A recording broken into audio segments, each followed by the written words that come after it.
कथा श्री रामचंद्र जी और गुह निषाद राज की मित्रता की। जैसा मैं तमन्नी तो पांडे यूट्यूब चैनल पर आप सबका स्वागत करती हूँ। इस कथा का वर्णन स्कंद पुराण में मिलता है। कहते हैं श्री राम परम दयालु हैं, कृपालु हैं, दीनहीन पर भी अति कृपा बरसाते हैं। ऐसी ही एक कथा स्कंद पुराण की है जो श्री रामचंद्र जी एवं निषाद राज गुह के मित्रता की है। मित्र सबका होता है, पर मित्र तो वही सबसे अच्छा होता है जो कि आपका हितैषी हो और आपके हित की सोचे, गलत करने पर रोके, उस पर आपका साथ न दे और समझाए। तो आज की कथा आरंभ करते हैं। ये भगवान श्री रामचंद्र जी के अत्यंत प्रिय सखा थे। जाति के निषाद एवं श्रृंगवेरपुर के राजा थे।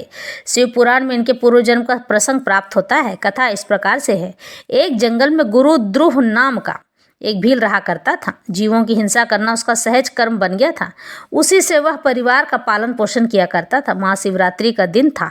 वह प्रातः काल सवेरे ही शिकार की टोह में घर से निकल गया, परंतु देव योग से यानी देवताओं से उनके प्रसाद से उस दिन उसे कुछ नहीं मिला। संध्या हो गई थी। घर के लोग भूखे बाट देखते रहे होंगे, अतः अवश्य ही कुछ लेकर लौटना चाहिए। यह विचार कर वह भील एक जलाशय के समीप बेल के पेड़ पर चढ़ गया। उसके नीचे एक शिवलिंग था। रात्रि के प्रथम पहर में एक हिरनी जल पीने के लिए जलाशय पर आए। भील हर्षित होकर अपना धनुष बाण संभालने लगा।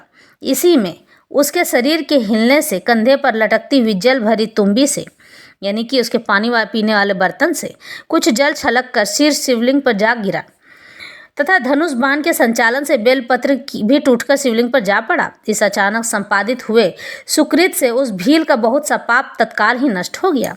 इतने में हरणी की दृष्टि व्याघ्र पर पड़ी। वह उसके अभिप्राय को समझकर बोली, हे व्याघ्र, मैं अपने बच्चों को अपनी बहन को अथवा स्वामी को सौंपकर अभी आती हूँ।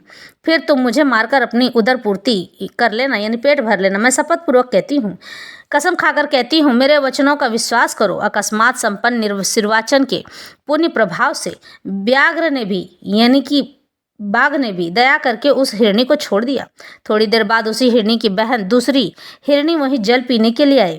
उसके वध का उद्योग करते समय पुनः पूर्वत जल और बिल्व दल शिवलिंग पर जा गिरा। इस हिरणी ने भी व्याघ्र से पहली हिरणी के समान ही वार्ता की। व्याघ्र ने इसे भी छोड़ दिया।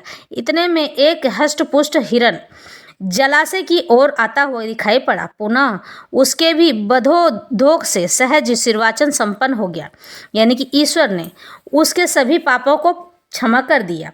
वध का अभिप्राय समझाकर हिरण ने यह भी निवेदन किया कि मैं अभी अभी अपने बच्चों को उसके आने की बाट देख रहे थे, परंतु श्री शिव जी की कृपा से उसके समस्त पाप नष्ट हो गए थे। हृदय शुद्ध हो गया था। शिवरात्रि के दिन उसने जो अनायास व्रत एवं निर्वाचन कर लिया था, उसके फलस्वरूप उसे ही आशुतोष और औढ़र दानी शिव की कृपा प्राप्त हो गई थी। व्याघ्र ने दया परवश हो मृग को भी छोड़ दिया। निवास स्थान पर पहुंचने पर जब मृग और दोनों मृगियां मिली तो परस्पर विचार विमर्श कर उन्होंने यही निर्णय किया कि हम सब लोग मिलकर व्याघ्र के पास चलें, क्योंकि सबने सत्य की सौगंध खाई है। माता पिता को जाते देख बच्चे भी साथ लग लिए। इस मृग समूह को देखकर व्याघ्र को बड़ा ही हर्ष हुआ और धनुष पर बाण संधान करने का उपक्रम करने लगा। पुनः जल और बिल्व दल शिवलिंग पर गिरे। उस व्याघ्र के पाप को तो पहले ही पूजन के प्रभाव से नष्ट हो गए थे। इस बार तो उसे दया के साथ विवेक भी प्राप्त हो गया था। व्याघ्र तो सहसा बड़ी ही आत्मग्लानि हुई कि ये पशु होकर भी कितने परमार्थनिष्ठ हैं, और मैं मनुष्य होकर भी परमार्थ की कौन कहे स्वार्थ से भी विमुख रह रहा हूँ। यानी कि उस शिकारी को इस बात का दुख होने लगा। उचित रीति से मैं उधर पूर्ति करने में भी असमर्थ रहा हूँ। धन्य है ये मृग और मेरे जीवन को बार बार धिक्कार है। इस प्रकार ज्ञान संपन्न होने पर व्याघ्र ने अपने बाणों को रोक लिया और कहा, श्रेष्ठ मृगों, तुम धन्य हो, तुम्हारा कल्याण हो, तुम जाओ। व्याघ्र के ऐसा कहने पर भगवान शिव जी ने तत्काल प्रकट होकर अपने दिव्य स्वरूप का दर्शन कराया और प्रसन्न होकर सुदुर्लभा भक्ति का प्रदान देकर बोले, व्याघ्र, एक दिन निश्चय ही भगवान श्री राम तुम्हारे घर आएंगे और तुम्हारे साथ मित्रता करेंगे। वे मृग भी शिव जी का दर्शन पाकर दिव्य रूप धारण कर दिव्य शिवलोक को चले गए, और वह भील भी कालांतर में श्रृंगवेरपुर का राजा निषाद राज गुह हुआ, जिसकी श्री राम जी में अविचल प्रीति थी। तभी तो कहा गया है, शिव सेवा कर फल सुत सोई, अविरल भक्ति राम पद होई। यानी कि शिव जी की सेवा करो तो उसके फलश्रुत में अविरल श्री राम की भक्ति प्राप्त होती है। श्री विष्णु भगवान की भक्ति प्राप्त होती है।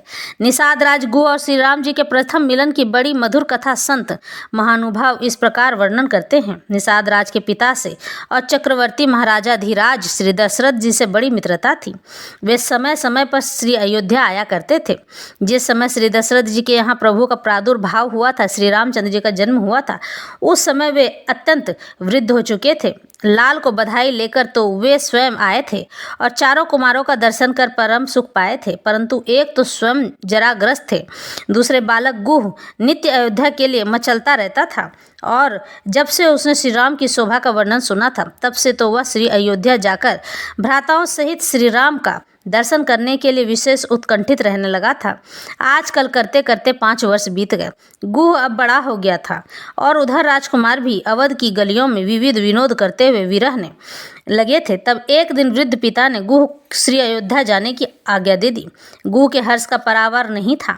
भेंट के लिए वन्य कंद मूल फल तथा चारों राजकुमारों के लिए 4 जोड़ी रूरू नामक मृग के चर्म या चमड़े से बनी हुई सुंदर पहनियां बगल में दबाए हुए गुह अयोध्या को चल पड़े। हृदय में अनेकानेक मधुर भावनाओं को संजोए हुए थे।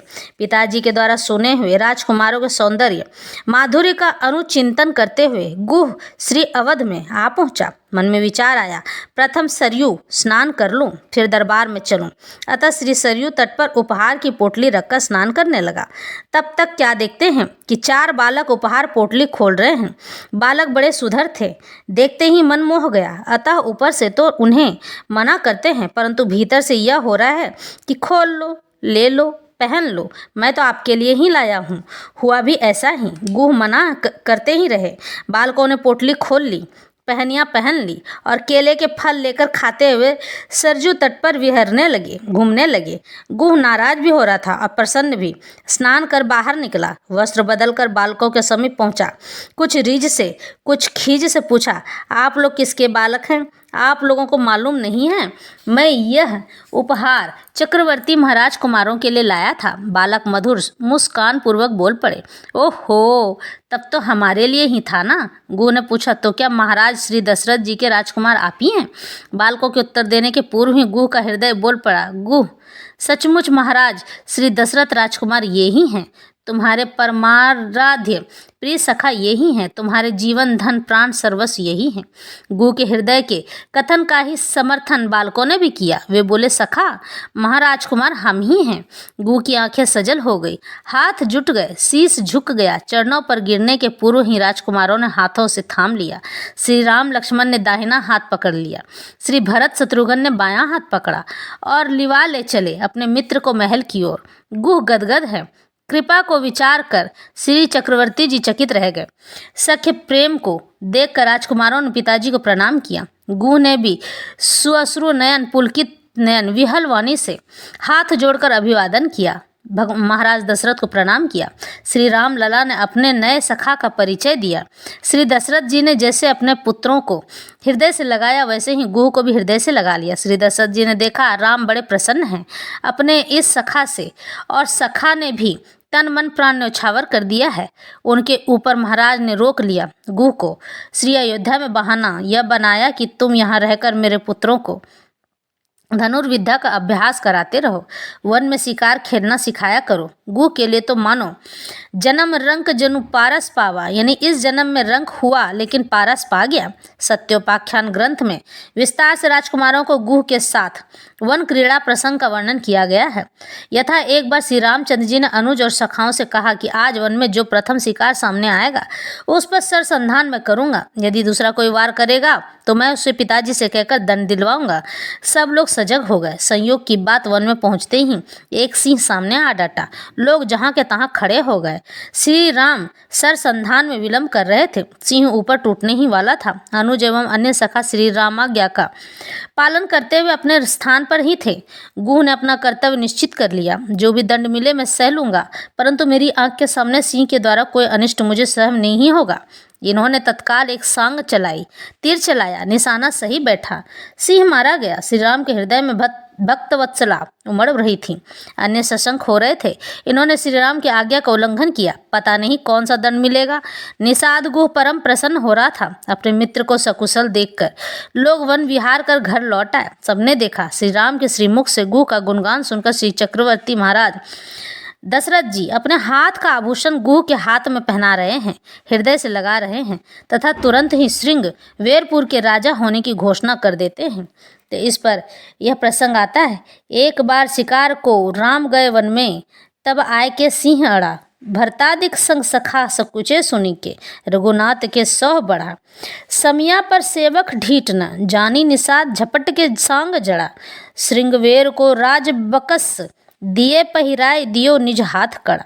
भगवान श्री राम जब वन जाते समय श्रृंगवेरपुर आए तो उस समय निषाद राज गुह की वहाँ का राजा था। अपने मित्र को वनवास के रूप में देखकर उसे बहुत कष्ट हुआ और उसने हाथ जोड़कर विनय की कि आप इस श्रृंगवेरपुर का राज्य करें और यहीं रहें, परंतु श्री राम ने उसे माता पिता की आज्ञा बताकर अपने वनवास का निश्चय बताया। इस प्रकार निषाद राज गुह भगवान श्री राम का सच्चा मित्र और भक्त था।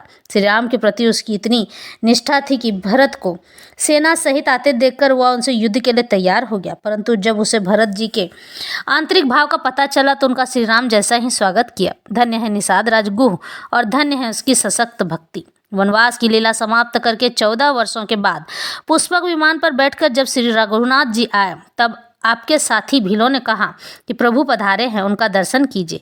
पर निषाद राज को विश्वास नहीं हो रहा था। वे वियोग से व्याकुल होते हुए बोले, मैं फिर से श्री राम को पाऊँ, ऐसा मेरा भाग्य कहाँ है। इतने में श्री रामचंद्र जी आ गए और प्रेम से मिलकर बोले कि मैं आ गया, मुझे देखिए। निषाद राज ने भगवान के श्री अंग को स्पर्श करके पहचाना और प्रभु से लिपट गए। स्पर्श प्राप्त कर दिव्य सुख सागर में डूब गए। उनके गए प्राण मानो पुनः आ गए। निषाद राज ने अपने आप को परम सौभाग्यशाली माना और उनसे लिपट गए। तो इस तरह से निषाद राज गुह और श्री रामचंद्र जी की मित्रता की कथा संपन्न होती है। आज कथा यहीं संपन्न करते हैं।